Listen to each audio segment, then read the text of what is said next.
In the celebrated Bronx Zoo, there's an elephant named Happy. Happy is 47 years old, and for the last 13 years, since her partner elephant Sammy died, she has lived alone. She's not the only elephant there, but she has been kept in isolation. And so for the last 13 years, Happy, who science tells us to be an incredibly emotionally complex being, has been without the direct company of other elephants. My name is Kevin Schneider. I'm the executive director of the Nonhuman Rights Project, and I'm based in New York City. He says Happy is not happy. Her situation sparked a protest outside the zoo in June 2019. We'll hear more about the efforts to free Happy, but if they rest on the argument that elephants are emotionally complex, does science back that up? And if so, should that affect the way that we treat all animals? I'm Seth Shostak. I'm Molly Bentley. This is Big Picture Science, produced at the SETI Institute, where researchers investigate the nature and origin of life. The more we learn about non-human animals, the closer their emotional lives appear to resemble our own. In this episode, the ethical implications of living in a world with laughing rats, grieving chimpanzees, and empathetic elephants. It's Animals Like Us.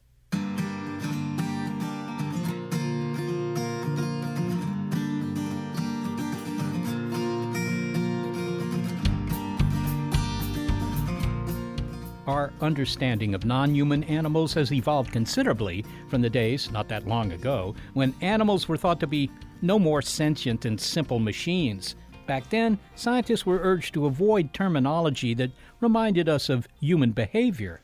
We were not allowed to talk about the emotions, and so we were supposed to describe everything in distant terms.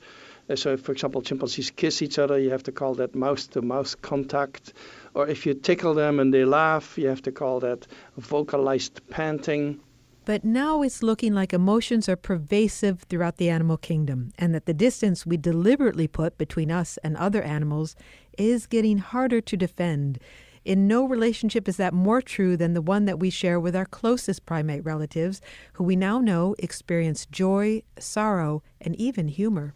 My name is Frans de Waal. I'm a primatologist and a biologist and a professor at Emory University. There's a video on YouTube that he'd like you to watch. It's of a chimpanzee named Mama, almost 60 years old, whom Dr. de Waal knew very well at the chimpanzee colony at the Burgers Zoo in Arnhem in the Netherlands. Mama is dying. She's lying down, listless, and you'll see her refuse food and drink. And then her reaction when a human friend, biologist Jan van Hoof, whom she hadn't seen in ages, enters her cage. And Mama at first did not know that he was there, did not notice, I believe. And then at some point she looked up and saw him. And she had a very big smile on her face and started whimpering a little. And then at some point she embraced him and he embraced her. And she patted him on the back in a way that chimpanzees also use to calm infants who are distressed. So she was calming him down instead of the other way around. And I think that was partly because she must have noticed that he was a bit nervous of getting in there. For me, that encounter was very touching, for sure, and many people were extremely touched by it. But for me, the surprise was how surprised people were that she had such a human-like expression and such human-like behavior and her gestures and her embrace and so on, in the sense that we all know that chimpanzees are our closest relatives. So it's fairly logical that they have the same emotions and express them in a very similar way. A link to that video is on our website. Frans de Waal uses this story in his book, Mama's Last Hug, to frame the larger story that humans are not exceptional because we experience emotions. Now, while we still don't know exactly what animals feel, because feelings we experience internally, while emotions are what we exhibit, the understanding now emerging is that the emotional lives of animals are complex. Yeah, the feeling part becomes speculative in the sense that emotions are always expressed in the body. If you are emotional, your heart rate goes up, your blood pressure, your skin temperature may go up or down, your voice changes, your expressions change. So the emotions are measurable in the body.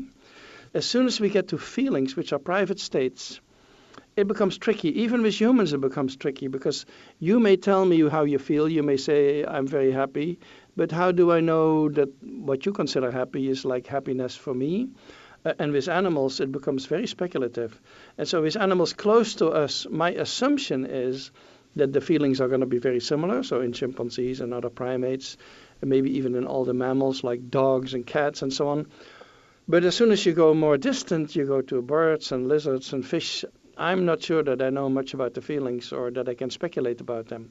I get the feeling from the interviews that you've given, the books that you've written, and your research, of course, about animals and animal emotion, that there is a part of you that's weary of having to, you feel like you have to explain this to humans that other animals, because humans are animals, also express and feel complex emotions. Yeah, I think there's so much literature on animal emotions that is either negative in the sense that they are not relevant or who cares or we cannot study them or something like that, that's negative, or they try to simplify. They say, yeah, maybe animals have emotions, but they only have a few and they're very simple and they never mix them and they never hesitate between them and stuff like that. And I think that's a very simplistic view. I think the emotional life of many animals, certainly the large-brained ones such as dolphins and elephants and apes, is very complex, just as complex, in my opinion, as ours. But I keep telling people that, and if you only have, let's say, your dog to work with, because most people, they have dogs and cats, but even in a dog, I would say the emotions are quite complex, or in a cat. And so even there, I think there's much more going on than people often assume. The emotions that Mama was displaying are, I hesitate to say remarkable because of what you just said about the diversity of emotions that animals can feel. But you suggested that Mama was actually trying to console your colleague because she knew that she was sick and that she was dying? Oh, that I don't know. I don't know if the apes know about their own death, which is really, that's why when Jan van Hoof said his goodbyes to her, it's not sure that she saw this as a goodbye, because I'm not sure she was aware that she was going to die. And so that's a puzzle that I have, is that I do think the apes know when somebody else has died, and many animals, I think they react to the deaths of others, and they understand that it's an irreversible process, and they grieve sometimes, or they remain attached, or they become depressed. Whether they know that they themselves one day will die, which we call the sense of mortality, that is unknown to me. She consoled Jan, I think, mostly because she must have seen from his behavior that he was a bit nervous entering her night room, which normally we never do, which is a total exception that he made there. You just mentioned the sense of mortality, which humans have about themselves. And this idea in apes that you write about is that they may not have that, but they may have a sense of finality. And that implies that they have some expectation about the future. Yeah. So they may have a sense of finality for other individuals, even other species for that matter. So they understand when something is dead. So let me give you a little anecdote. This was a group of bonobos who had found a very poisonous snake in the forest. This is in Africa. They were very scared of it, and they were poking it with sticks and not getting too close to the snake, until one high-ranking female grabbed the tail of the snake and hit it multiple times against the ground until it was dead. Then the snake was dead, and all of a sudden the juveniles of the group, instead of being so careful with the snake, they picked it up and they draped it around their neck and they played with it. And it was as if they knew exactly what had happened and that they knew that this was an irreversible process. And that's what I mean with the sense of finality, is that they have an understanding of death definitely in others. And so whether they have that for themselves, that's the big question. Do chimpanzees exhibit the broad and the full complex spectrum of emotions that humans display, things like jealousy or embarrassment? Yeah, chimpanzees have all the expressions that we have, because it used to be thought that humans had more muscles in the face than other species because we have more shades of emotions and we need to express all of them. Until about 5 years ago, people analyzed the faces of chimpanzees post-mortem and found that they have exactly the same number of muscles in the face as we do.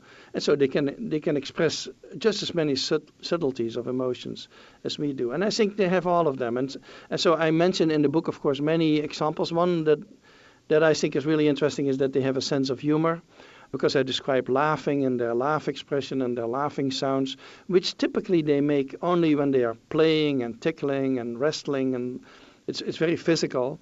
And actually, talking about physical, of the movies that chimpanzees like the most, slapstick movies are their favorites, which is also very physical humor.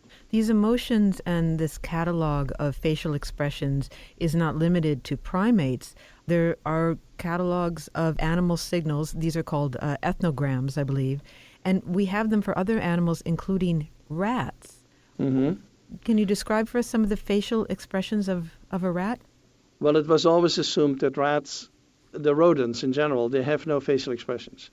And people made fun of that the rats don't have that. But now there is a study actually that was done in Switzerland where they put rats in a situation where they can sit in a box, and on one side of the box is a picture of a rat who is in a fearful situation, has just smelled a cat, and the other one is of a relaxed rat. Two pictures. And they sit close to the relaxed rat picture. So they make a distinction. They can see in the face of the rat that something bad happened to them. These were just photographs of other rats, and they could tell, they could recognize in those photographs a rat that was fearful or a rat that was relaxed. Yes, it's truly remarkable. So they may not have a whole lot of expressions. I don't know. This is fearful and maybe angry and maybe relaxed. But still, they have some facial expressions. And there are, of course, species also outside the primates that have a lot of them. So, for example, horses and zebras. The whole horse family, there has an enormous amount of expressions. And recently people analyzed also the facial musculature of the horse, and that's very rich. And then there are, of course, the studies by Jaak Panksepp, who worked with rats all his life and did a lot of studies of the emotions in rats, and especially how the emotions are subcortical, so deep in the brain, deep inside the brain. And he started doing things like tickling rats. And so he would tickle his rats, and they produce supersonic sounds that you cannot hear. But he had a machine to make them audible to us. And so you could hear these rats laughing in response to his tickling. And he also showed that they follow the hand. If you remove your hand, they keep following that hand, showing that they really liked his activity, that's a preferred activity for them. So he did these studies on laughing rats, because I sometimes talk about laughing chimps, which is really not much of a stretch because the sounds are so similar to ours and the face is so similar.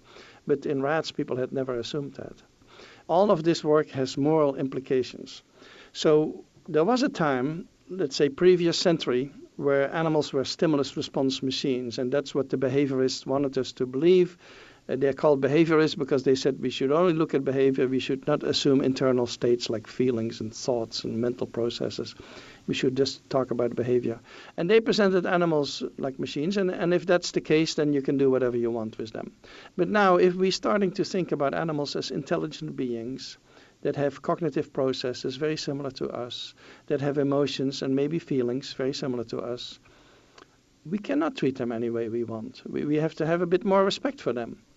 In response to the word anthropomorphism, you coined a word to suggest something that is more dangerous. Anthropodenial. Anthropodenial. What is anthropodenial? Well, it's the opposite of anthropomorphism. So as soon as we say something smart about animals, we say they understand this or that. People say, don't be anthropomorphic. Or you say, my dog is jealous. They say, don't be anthropomorphic, meaning you should not compare them with humans and use the same terminology.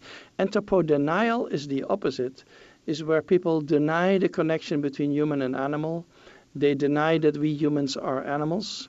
They want to sort of remove that connection. And anthropodenial is, in my opinion, a bigger problem than anthropomorphism, in the sense that more people are afflicted by it.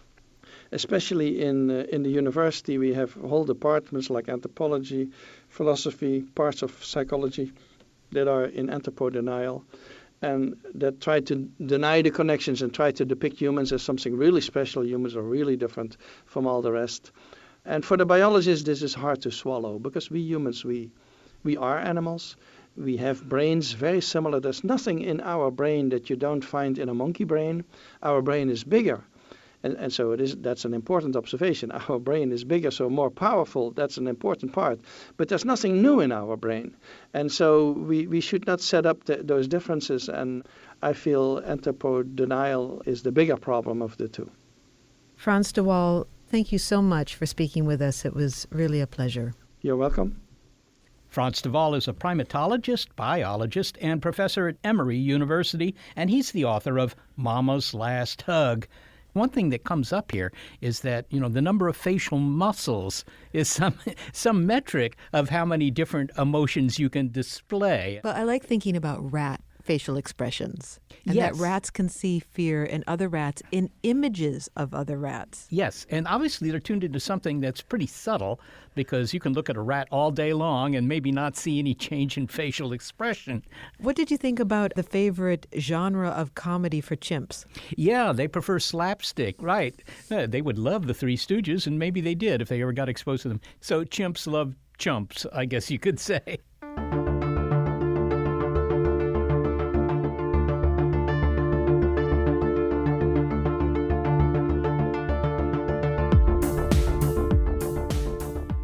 If non-human animals can feel love, joy, sadness, fear, even exhibit a sense of humor, what implications does that have for how we treat them? I'm Peter Singer. I'm professor of bioethics at Princeton University. What I do reject is the idea that simply being a member of the species Homo sapien gives you a moral status that is higher than that of any non-human animal. He weighs in next. It's Animals Like Us on Big Picture Science.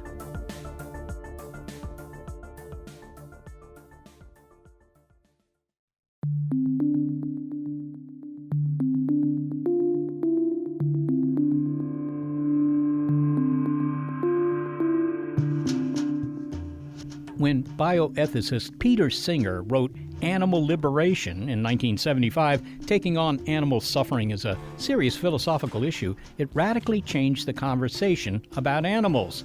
It awakened people to the cruelty of factory farming and promoted veganism as one solution to animal exploitation. The book changed what people ate, what they wore, and is credited with sparking the animal rights movement. Still, Peter Singer wishes the book had done more. I hope that lots of people would read this book, that they would say, oh, what we're doing to animals is obviously wrong, and we've got to stop supporting this. So I'm going to stop eating animals, and I'm going to tell my friends, and then they're going to stop eating animals. And I thought we might really change that in the way that slavery got outlawed, and we had a moral revolution against slavery. I thought the book just might trigger that kind of moral revolution against the exploitation of animals.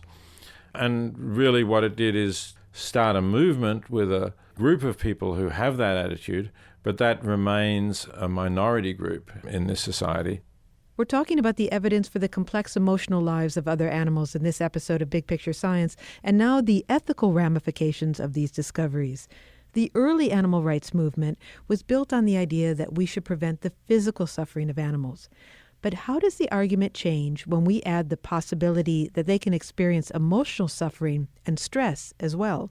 Peter Singer is often described as the world's most influential living philosopher, best known for his work on animal welfare and global poverty. His ethical arguments draw from a philosophy called utilitarianism, which you can think of as a kind of ethical pragmatism.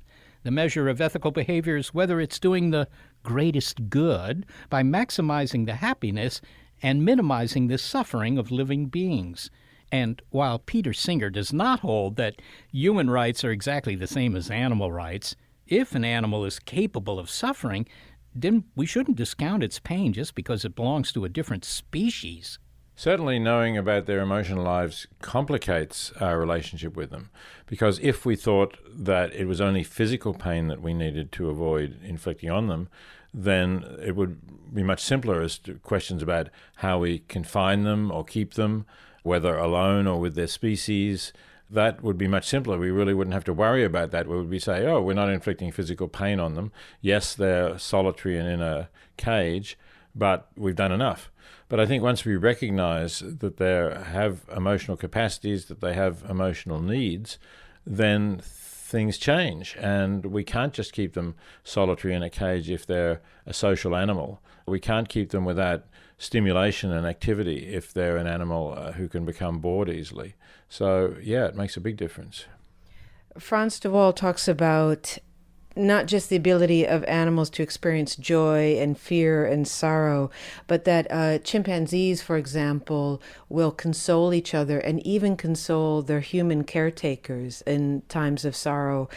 This suggests that these animals have complex emotions, in this case, empathy. So I'm wondering if the complexity of their emotional lives as well factors into the ethical debate. I think when you get that level of complexity, of relationship, of understanding of the emotions of others, really, a capacity to read other minds, really, I think it does start to change things. And we have to raise the question, why are we treating these non-human animals as if they were just things? What's really differentiating humans from the non-human animals here? So why is it that we attribute a lower moral status to them? Because it's starting to look as if, in many respects, they should be on the same footing as humans, not on a markedly inferior footing. Well, I wonder then if you could describe for us the world as you would like to see it, perhaps the world where animals were treated fairly or ethically. What would that world look like?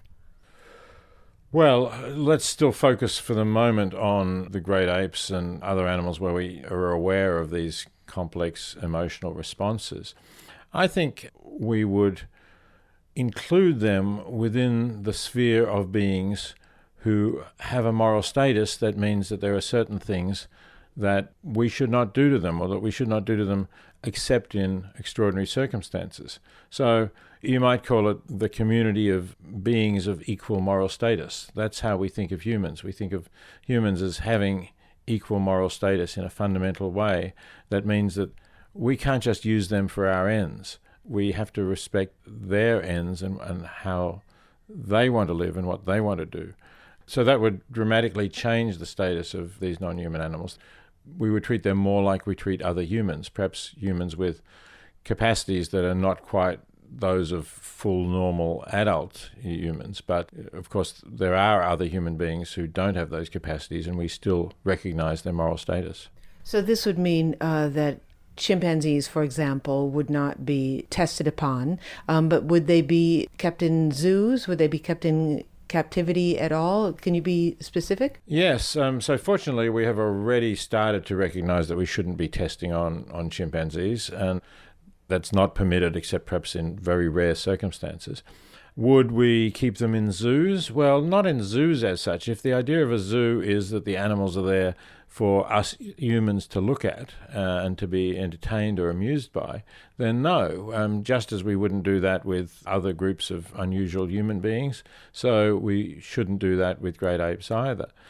Now, unfortunately, we do have to continue to keep them in some form of captivity because there is no safe habitat that we can return them to, and especially if they've already lived their lives in captivity, they no longer even have the skills to survive in their native habitat, even if there were such a place. So yes, we have to keep them in captivity. Obviously, we also can't just leave them to roam the streets. It wouldn't be good for them or for us. But the captivity should be constructed to meet their interests, not to meet our interests. So we should have an environment in which they can live safely in a social group that's natural to their species. And if somehow, humans can occasionally observe them when they choose to come near to some boundary, or we can observe them on CCTV or something like that, fine, that's not going to harm them. But the primary goal has to be to give them the best kind of life that we can. Just out of curiosity, do you ever use the term inhumane when you talk about the treatment of animals? It strikes me as an odd phrase because it suggests that the standard is how we treat other humans. Yeah, I don't use inhumane really, or humane or inhumane, although I know there are organizations that are called things like the Humane League. But to me, firstly, it suggests that somehow treatment by humans is good, right? It's good to be humane to animals, but if humane derives from humans, then humans have typically been horrific to animals. So there's some sort of paradox in suggesting that it's somehow in our nature that we would be kind and not cruel to animals. So I don't like that phrase. And I think it's, in a sense, it's also puts animals down. The moral principle that I think should govern our relations with animals is one of equal consideration of similar interests.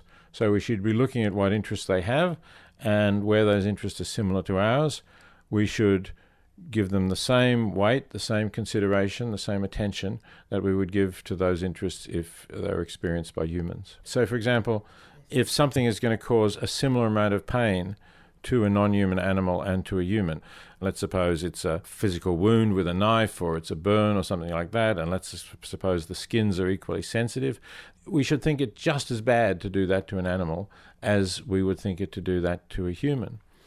But I emphasize equal consideration of similar interests because interests do differ, and your listeners now have an interest in a fairly abstract discussion of ethics.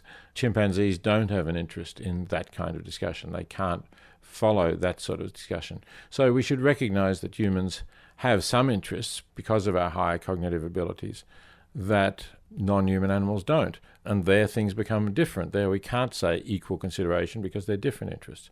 But there are a lot of interests that are similar.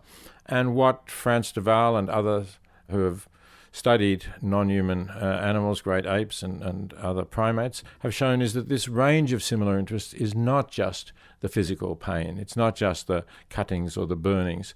It is also the need to relate to others. It's also the need to have a suitable environment, social environment, and to feel positive emotions with others.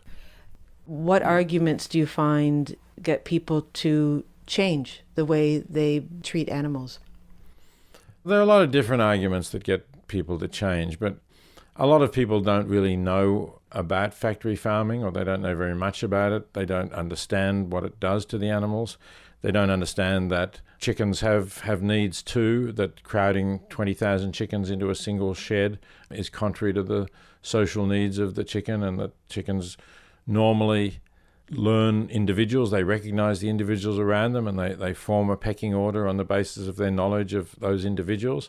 With 20,000 birds in a shed, they can't possibly do that, so they're stressed. People don't know these things. They don't know that laying hens are in cages where they can't even stretch their wings, or breeding sows might be confined in ways that they can't turn around or walk even a single step. So sometimes it's the facts that shake people up. And sometimes it's challenging them with their arguments and saying, you know, what is it that justifies us in doing these things to other beings? I think 20 years ago or so, you would have argued that even a chicken, and you would still argue today, that a chicken or a mouse, animals that we would have considered dumb animals, for lack of a better description, should be protected from unnecessary pain. And you argued this before our understanding of the complexity of animal intelligence developed, before our scientific understanding developed. And I wonder to what degree the scientific discoveries have influenced your arguments, or if the ethical argument could have been developed many years ago just by saying animals should not suffer. I think the foundations of the ethical argument could have been and were developed many years ago, and they do depend on the idea that animals are conscious beings, that their lives can go well or badly for them, that they can suffer and that they can enjoy their life. And that's enough, and I think we already knew that. Certainly when I wrote Animal Liberation 44 years ago, we already knew that. The science that has come since has extended the ways in which animals' lives can go well or badly for them, and extended our knowledge of what it takes to give them really satisfactory lives. What animals are in your life on a daily basis? What animals do you come across? Really, on a daily basis, I'm only interacting with other human beings. I don't have any companion animals, and sometimes I've spent time sort of cat sitting one of my daughter's cats, and so I do spend a bit of time with cats from time to time. But I don't really consider myself an animal lover. I didn't get into this because I have strong needs to be close to animals or to live with animals.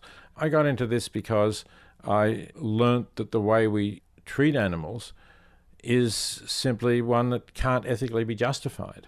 Well, finally, given what humans are doing to habitats and the role that humans are playing in driving species extinction, if you make the case that hurting one animal is a moral issue, or there are moral issues concerned with that, what are the moral ramifications then of driving an entire species to extinction? So when you get on to questions about biodiversity and driving species into extinction, you really move to a different moral arena. I think we can easily consider the wrongs we do to individual animals. And they're, as I've been saying, they're in some ways comparable to the wrongs we may do to other individual human beings. when we start to talk about driving a species into extinction, we're no longer talking about harming conscious individuals. What's different about driving a species into extinction is that there will never be any more of those particular individuals. And in that sense, the fact that the species gone extinct doesn't cause suffering any more than killing an equivalent number of a more common species would. It's a loss for us and for our descendants who will never get to see those individuals again. It's almost like an act of vandalism to the planet, that here are these unique creatures who have taken millions and millions of years to evolve.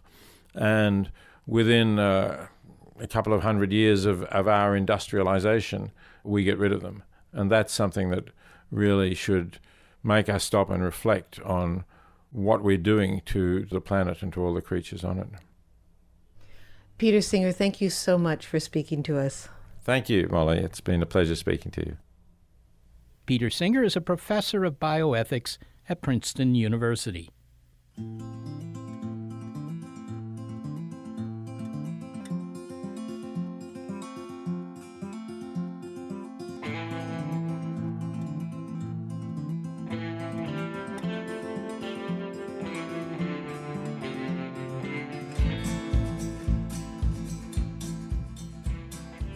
The relationship between Asian elephants and the humans who ride on their backs is ethically complicated, but could giving these elephants jobs help ensure their survival? That's next. It's Animals Like Us on Big Picture Science.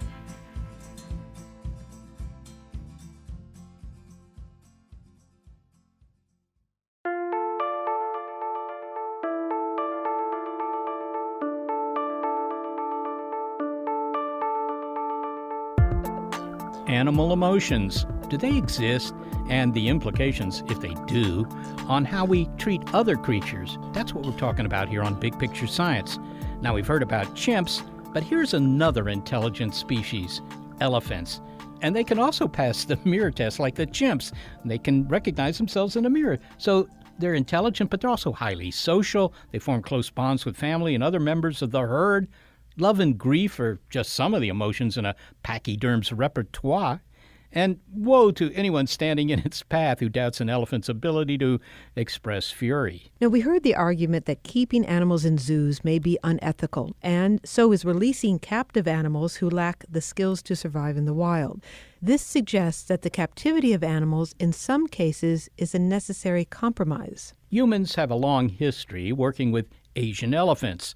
The strength and endurance of these lumbering leviathans lets them navigate rocky terrain and monsoon-drenched swamps, kind of like a parent through a toy-strewn living room. And don't forget those talented trunks, which can act as hands, as straws, and as forklifts. Transport animals are of special interest to geography professor Jacob Schell at Temple University, and his latest foray took him to the forested border region between Burma and northeast India, where elephants, paired with riders called mahouts, help with teak logging. That the elephants are captive at all and endure occasional cruelty when they're being trained, well, that may be enough for some to say they should be freed. But Dr. Schell says that overall, these elephants are actually treated well, more like employees, free to do what they wish once the workday is done. And the jobs may be necessary, because while humans are to blame for the loss of the elephants' lush jungle habitat, driving the remaining 40,000 wild Asian elephants into endangered status, partnering with humans may ensure their survival. Dr. Schell's book is Giants of the Monsoon Forest, Living and Working with Elephants.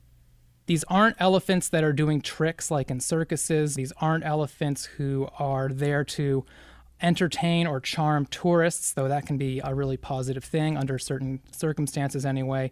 These elephants are doing forms of labor on behalf of human communities that are sort of oriented towards the forest and the resources of the forest in areas that are really difficult for wheeled motorized vehicles to get to. If you want to get food or various other kinds of cargo, maybe medicine, maybe clothing, etc., across a very sort of difficult, maybe forested mountain range, the way in which rivers sort of wind their way through rocky floodplains and The slightest rainfall will completely alter the course of the river and alter the arrangement of silt and sand and boulders. The elephants are really in their element, moving across this environment. They can wade, they can swim. They can swim with passengers on their backs. They can swim with motorcycles on their backs. They can make use of their trunk to test the river fathoms for unsteady boulders and things like that. So it's almost like they're five-legged, like that's how much they use their trunks in order to get across these kinds of landscapes. Well, unlike machinery, they've had millions of years to, if you will, be engineered by evolution to be appropriate for this kind of a landscape.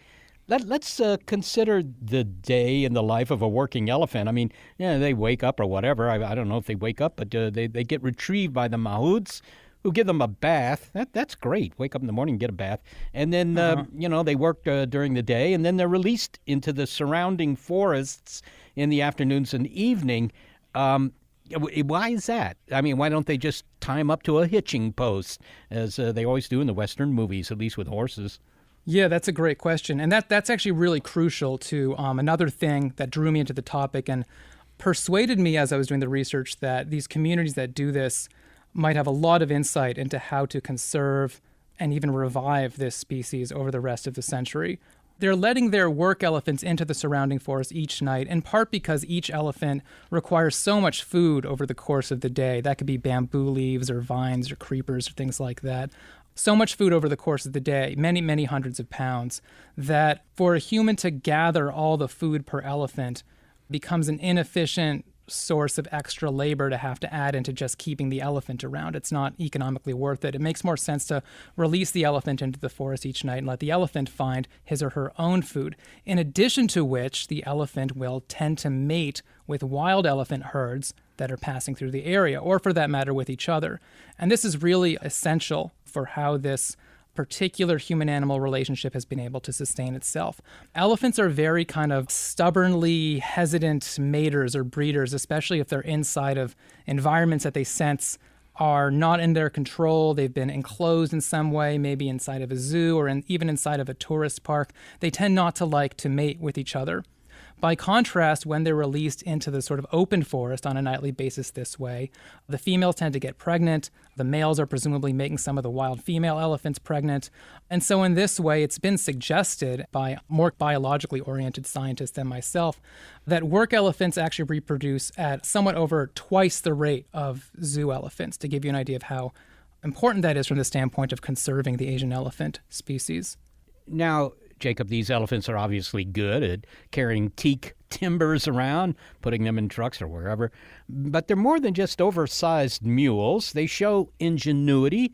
And to begin with, well, they can understand language. The mahouts give them instructions.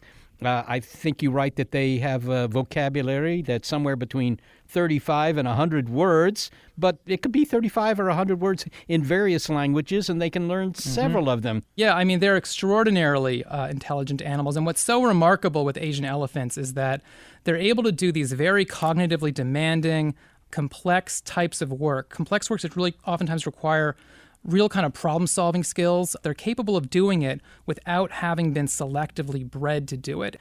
I mean, there's just this one extraordinary story from during World War II when both the Allies and also the Japanese, they were both in Burma. It was a major theater of the war, and they were both making pretty extensive use of elephant-based labor for transportation and for logging and for bridge building and things like that.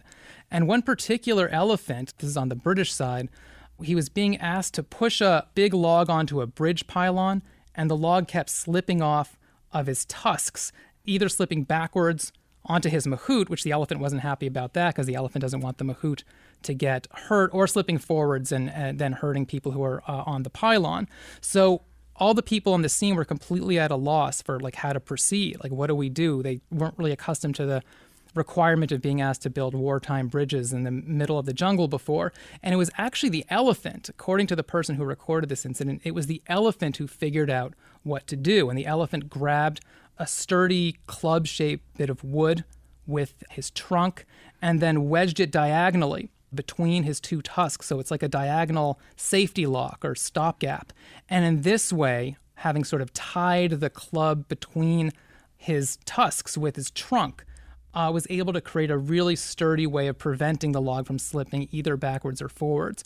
Just an extraordinary story of the elephant's cognitive intelligence. Well, then finally, Jacob, the Nonhuman Rights Project. It's the largest group in the U.S. that's fighting to recognize the rights of animals. Fighting for the liberty of animals is nothing new, but has your experience with elephants changed your opinion of these endeavors? I would say that in a lot of cases, it hasn't changed my opinion. I would say that with the example of something like circus elephants, where I think there's a lot of validity in these arguments that are being made about how elephants in a circus have rights, they're being held in a particular captive environment against their will, and they ought to be released into some sort of situation where they'd have like a chunk of forest that they could wander around and sort of enjoy their lives somewhat more. And I think there's a lot of validity to those arguments. I do get a little bit concerned that sometimes the way those arguments are being made serve to somewhat demonize some elephant tenders in these circuses who have been working with elephants their whole lives, are close with their elephants. Probably it's a very complex relationship, and who have a lot of uniquely valuable knowledge about the elephants that really shouldn't be marginalized. And so kind of a demonizing rhetoric, I think, can sometimes have the unfortunate consequence of serving to do that. But on the whole, the idea of animal rights is one that I am certainly supportive of. But I'm also supportive of the idea that endangered animal species, and the Asian elephants are certainly an example of that, there's as few as 40,000 left in the world, have a right to continue to exist past the end of this century. And I think that these communities that are trying to work with elephants in order to generate forms of economic value that help to keep the forest in place offer a lot of really valuable insights for how to do that. The Asian elephants in particular ultimately need to have the forest in order to survive this particular era that we're in. If they don't have the forest, I think it's very doubtful that they'll be able to survive. Like if they're narrowly zoo animals or park animals, like in an enclosed park compound, and they don't have kind of a more open forest environment in which to seek out mates and things like that, I think it's very doubtful that they'll be able to survive as a species. And they have a right to do that, in my view. Jacob Schell, thanks so very much for speaking with us. Thank you. Delighted to have talked with you. Jacob Schell is a professor of geography at Temple University, and he is the author of Giants of the Monsoon Forest, Living and Working with Elephants. After everything we've learned, we now return to the case of Happy, the Asian elephant in the Bronx Zoo who has lived the last 13 years in isolation. Taking up her case, that is, her legal case, is the Nonhuman Rights Project based in New York. Its executive director, making the rounds in both the courts and in public protests, is Kevin Schneider. The Nonhuman Rights Project is an American nonprofit civil rights organization whose mission is to change the legal status of at least some non-human animals from things who cannot possess any rights at all to persons who can possess at least one right. Happy has been at the Bronx Zoo for almost 40 years, and for the last 13 of those years, she's been completely alone. The Nonhuman Rights Project filed a historic lawsuit last year demanding that the Bronx Zoo release Happy to a sanctuary. We argued under the writ of habeas corpus, which is an ancient legal device that has historically been used to demand liberty for detained persons, of course, is the rub. And part of our argument is the science of the cognition, what we now know about elephants, and just how much they suffer without the company of their own kind. We know them to be tremendously social beings. And so for an elephant like Happy, this is akin to keeping a human in solitary confinement.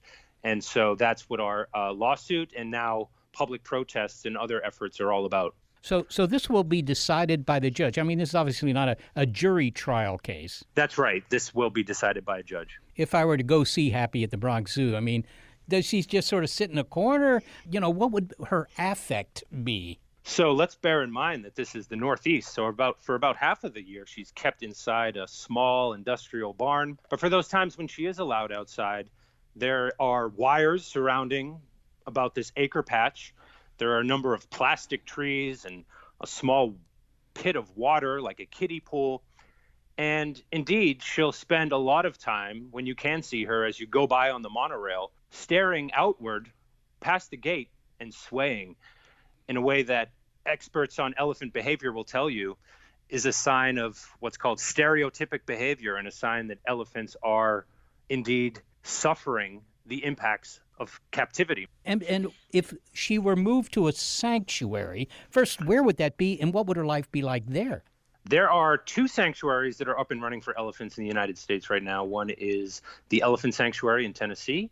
The other is the Performing Animal Welfare Society in Northern California. And at both of these locations, she would have drastically more space than she has now. But the most important thing for us is that she would have some ability to make free choices about how she spends her day, which now she's completely deprived of. And what about the social aspects? So after very, careful consideration to make sure that she could get along with the other elephants at the sanctuary, which is a very long process, she would be slowly reintroduced. And there are many examples of elephants like Happy being sent to sanctuary and then being reintegrated with 2 or 3 or sometimes more other rescued elephants and building some kind of new family. What about people who would point to you and say, look, the Bronx Zoo says that, their folks, their staff, veterinarians, whatever, are all treating Happy well, and she's not languishing. So that really confuses the issue here. We're not talking about Happy's welfare. We never allege that anyone is treating her badly or withholding food or anything like that. The problem is that the Bronx Zoo and other institutions like it have an antiquated worldview that still sees elephants as displays and really completely fails to acknowledge and take into consideration their emotional and cognitive needs. Is it true, Kevin, that Happy really was the first elephant to show self-recognition? I mean, self-recognition is a trait that simians, chimpanzees and so forth have, and dolphins, but I don't know that any other critters have shown that. That is true. Happy was the first elephant in the world to pass the mirror self-recognition test. And indeed, that is part of the legal arguments that we make on her behalf. So, Kevin, what's next? So Happy's legal case, we're just awaiting word from the Bronx trial court as to how that will move forward. But in the meantime, we're planning additional rallies at the Bronx Zoo. We're calling on people to sign our action alert and demand directly from the Bronx Zoo that they send Happy to sanctuary.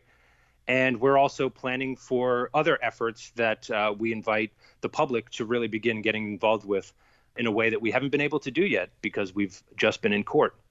All right, Kevin Schneider, thank you very much. Thank you. Kevin Schneider is the executive director of the Nonhuman Rights Project. And at the time of our conversation with him, they had, I don't know that you knew this, Seth, they had collected more than 800,000 signatures to their petition to free Happy, and those are signatures from all over the world. Well, that's an impressive total, I have to say, but of course, elephants are also impressive. So we began with the question of, do animals really have emotions? Has that been demonstrated? Well, clearly it has. But the question then becomes, how should that affect the way we treat these animals? Certainly that applies to the overcrowding and miserable conditions in some factory farms. But then it gets complicated, doesn't it, in situations where freeing an animal from captivity may endanger its life because it no longer has the skills to live in the wild. Or in the case of the Asian elephants, the wild is going away, and employing the elephants to do tasks with humans may help ensure their survival. In the 18th century, you had the Enlightenment, which improved the treatment of other humans, if you will, that all humans had certain basic rights. And maybe what we're entering now is a kind of an enlightenment for other species on this planet, where we will, in fact, assume that they will be treated well, and that will be something that we will look back in the distant future and say, well, of course they should have been treating animals better.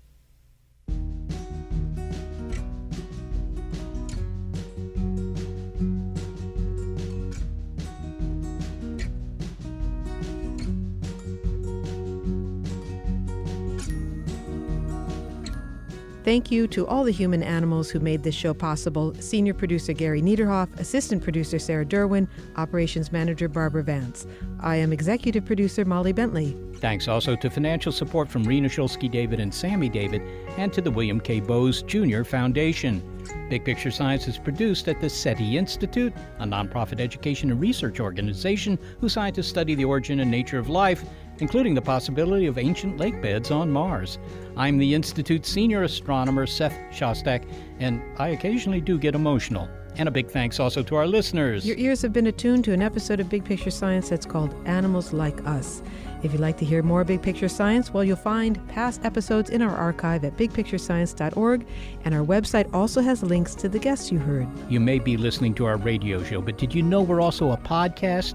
And you can make sure you never miss an episode by subscribing to the By Pi Side podcast on iTunes, Google Play, Stitcher, Spotify, iHeartRadio, Pandora, Radio.com, or Himalaya.